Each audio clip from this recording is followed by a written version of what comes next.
This moment might be the closest that he's ever gotten to bragging prior to the fourth film. At least that fits his character a lot more than acting full of himself, which he also does in this movie. Poe never bragged about being the Dragon Warrior. In fact, that's what I believe made him a perfect fit for the role. He never cared about glory, power, or vengeance. He simply loved both kung fu and helping people. It feels like he's only acting this way to fit his arc of passing the position to Zhen. On that note, Shifu being so against Zhen becoming the Dragon Warrior sounds so unlike him after seeing what Poe became. I understand being a little unsure about Mob Boss's second in command taking on the mantle, but I'm sure he would trust Poe's judgment enough to not visibly show his disdain. It feels like the team of this movie wrote it backwards. Instead of writing the jokes backwards for the characters, they wrote the characters for the jokes and arcs. This out-of-character behavior isn't limited to main characters either. You're telling me that no one outside of the Valley of Peace has heard of Poe? He has done a ton of traveling. This guy defeated a tyrant from a highly populated city, for crying out loud.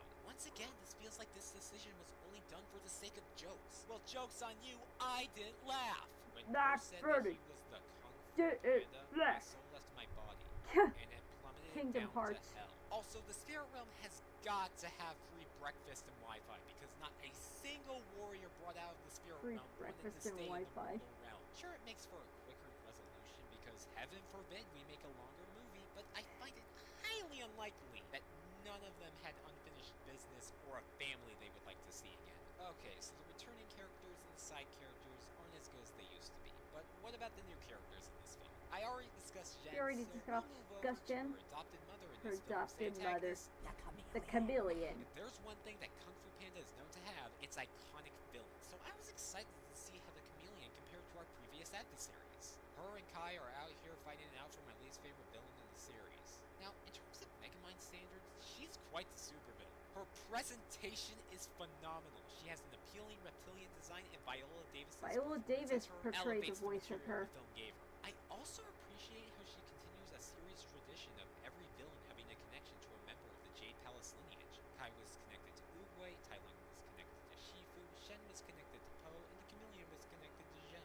Like I said, this film gets a lot wrong about the franchise, but this decision was so good that it had to be unintentional. There are no accidents. Unintentional. Outside of those parts, yeah, she's a pretty disappointing villain, and that's mostly due to her motivation. Now, allow me to play devil's advocate for a moment to explain why it works on paper. She was written to be a dark version of Poe, which is a good place to start since both Tai Lung and Shen mirror Poe in terms of sharing the same internal struggles throughout their respective movie. The chameleon is a bit of a different case in that she mirrors Poe in terms of backstory, with her being rejected by Kung Fu masters and turned to sorcery, showing both what Poe could have become if he didn't have Oogway to encourage him, and showing why Poe needs to take on the title of spiritual leader and train Zhen. Also, maybe I'm looking too deep into a film that doesn't deserve such deep analysis, but her name being her species fits with how many of the warriors mentioned in this franchise are named after their species, and she could have become Master Chameleon if someone gave her a chance. This would be an interesting backstory if not for her reasoning for being rejected making zero sense.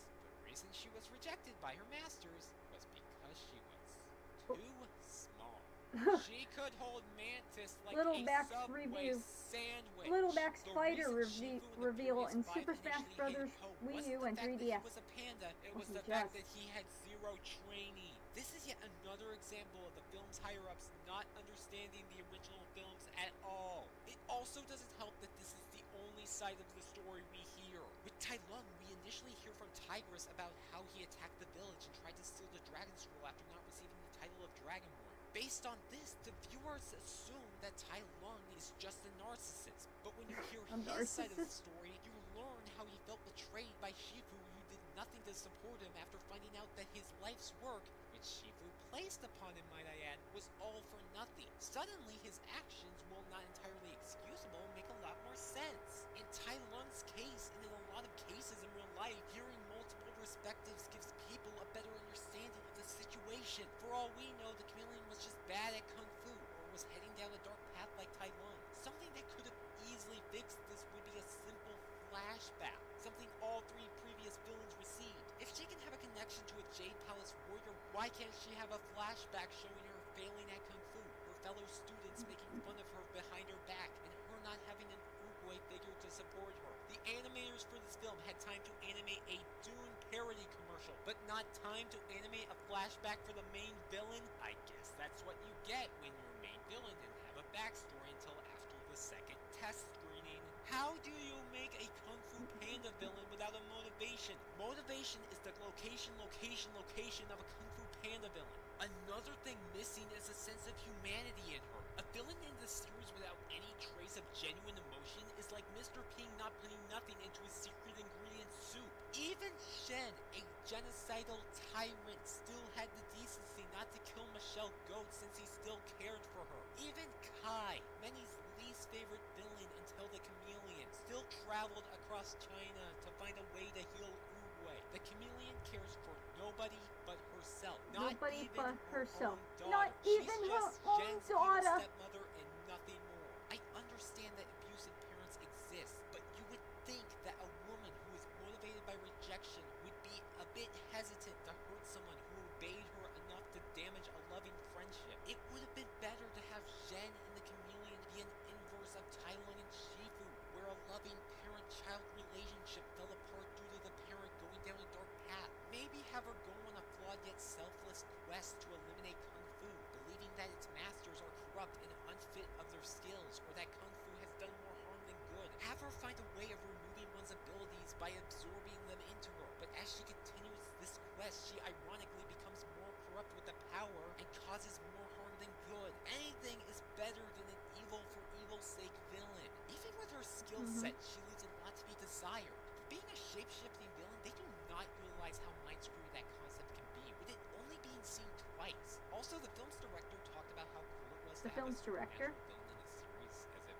Kai wasn't a lord for the dead. Yet, just like Kai, the chameleon uses her supernatural abilities just to perform Kung Fu rather than as its own form of combat. It would be so much more interesting to see a physical fighting style clash with a mythical fighting style, much like how Kung Fu clashed with Shen's weapon-based fighting style. Even her color scheme is a mess. I know she's supposed to feature the main color of each of the original three villains, but it leads to her not only establishing her own identity. While I appreciate the hints of gold, I wish they stuck with an entirely gold color scheme, as it would have driven home how she could have been a great warrior with the proper guidance, which is exactly what they did with Tai Lung by giving him orange eyes. There is nothing original about this woman at all. This drives home the fact that she's essentially just the three original villains blended together. She got rejected by her masters like Tai Lung. She leads an army and steals metal for her plot like Shen, and she steals the power of deceased warriors like Kai. Seriously, is the only original idea that this woman ever had child abuse? You know,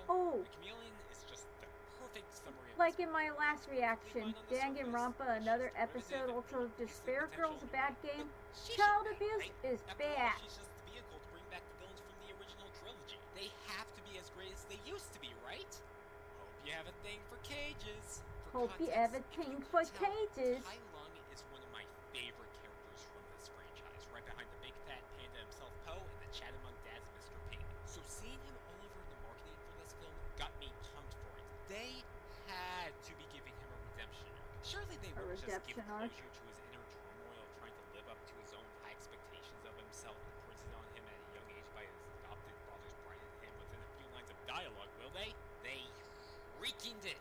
If you wanted to see this movie just because you assumed Tai Lung would play a major role in it based on his presence in the marketing, then I have got some bad news for you. He only shows up in the third act. Power is scenes. You know, it's pretty ironic how of all the returning characters, most of which have been in all of the movies since the beginning, the most consistent character in this movie is Tai Lung, though that might be since he has such little screen time. He's still cocky, but he lacks a ton of that ambition and rage under the hood, which I could buy since he might have mellowed down in the spirit run. Tai Lung went from aggressive to passive-aggressive. Passive-aggressive. One thing that I can't buy is how quickly he gets defeated in a chamber by a few guards when compared to him breaking out of a prison designed especially for him. He should be walking right out of there, only occasionally throwing a punch. Instead, he spends most of the remainder of the film in a cage. If I wanted to pay $10 to watch a snow leopard in a cage, I'd go to the zoo to see one. In a cage at the zoo. SpongeBob 4D ride. Guys, I implore you, guess. Take a wild shot in the dark. Guess who just so happens to be caged right next to Tai Lung? Why, it's none other than Scott. Scott? Who names a fire-breathing Kung Fu warrior crocodile? Scott. Scott the Wasp. Peacock and Omni-Man. Peacock To the and legion of Omni-Man. Shen fans and all 4 Kai fans, you should probably Gary Oldman or J.K. Simmons, Neither but character even the speaks. old But hey, voice at actors least who they didn't use portrayed the AI. roles of Shen and For Kai. the voice cast, I understand that they were last-minute additions, but if their inclusions were this weak, then it feels like an insult having them in the film in this state, because it makes me think of what they could have done with them. Have the three villains be cage neighbors and banter about which of them got the closest to defeating Poe. Or have Tai Lung pluck one of Shen's feathers and use it to pick their locks to join in on the final battle. The cage warriors do eventually join the final battle, right? Well, this film makes a bold move. Most films Oh, have Night the of the massive army Night arrive at the at Museum. the start of the climax. If they want to be more dramatic, they'll have the army The show up Lord of halfway the through Rings. climax. But this film, this film's special. They have the army of glowing warriors standing side by side arrive after the final battle. How do you not have the glowing warriors consisting of some of the series' most iconic characters, and Kai, and not have them fight? I know that big CGI final Is that battles Ready are so Player played One out, or but having Avengers the original three Endgame? villains fight alongside both our original hero and new heroine would have been a nice way to cap off the original three films and officially begin anew. Have Tai Lung and Poe Editor. fight together. Have Kai and Oogway fight together again. Or That was have that Poe error introduce sound effect Jen from to Lord Windows Shen and have him XP. be like, Jen, this is Shen. Shen, this is Jen. It feels like this movie is both indulging itself in fan service while simultaneously avoiding it. But hey, I did get my Tai Lung redemption arc, I think. I will admit that seeing Tai Lung give Poe his blessing as the Dragon Lord got me a little emotional. But that's because I have the context of the original film. Within only the context of this movie, Tai Lung's arc, I guess, comes off so insincere. Like I mentioned earlier, it feels like he's let go of most of his anger in the Spirit Realm. So all that's left for him to do is acknowledge that Poe deserved the title more than he did. With most of that growth happening off screen, the growth of him that we do see leaves little impact. Also, it doesn't help that there's no serious action that demonstrates his growth. It's only portrayed through dialogue. Because of both of these Dialogue. aspects, Tai Lung comes off more like a school bully than a threatening enemy. That ultimately leads to his reconciliation with Poe feeling less like Zuko from Avatar? Or like that scene at the end of Home Alone where Buzz compliments Kevin for not burning the house down.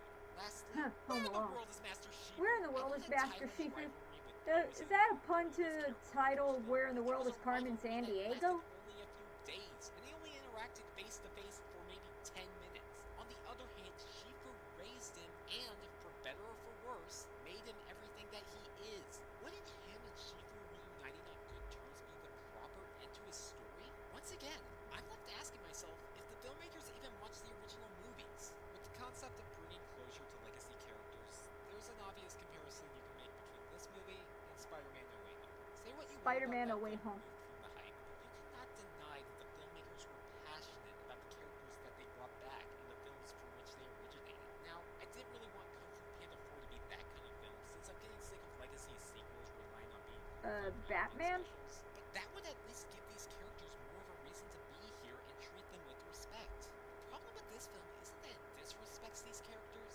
it's that it doesn't respect these characters. For the higher-ups, these well-written characters who thousands, maybe millions, have grown up loving are nothing more than Easter eggs.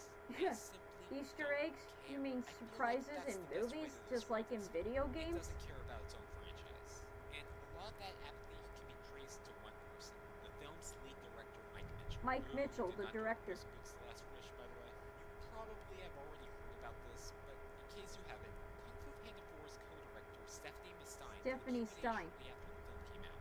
And if it's to be believed, Mitchell pushed hard for this film to be a comedy, while Stein and the rest of the crew wanted this film to stay true to the first two movies' tone. And after learning about that, this movie makes a lot more sense. We wanted it to be epic. We wanted it to be a great story. We wanted to further Poe's adventure. We wanted him to learn a lesson, have a great theme. Adding to that, we wanted to have an incredible villain. Now, Mike Mitchell could be a fine guy, Randall but he from is not Monsters, a film Inc. fan, and he is certainly not aware of what makes Kung Fu Panda such a celebrated franchise to the point that it received a fourth entry 16 years after 16 years.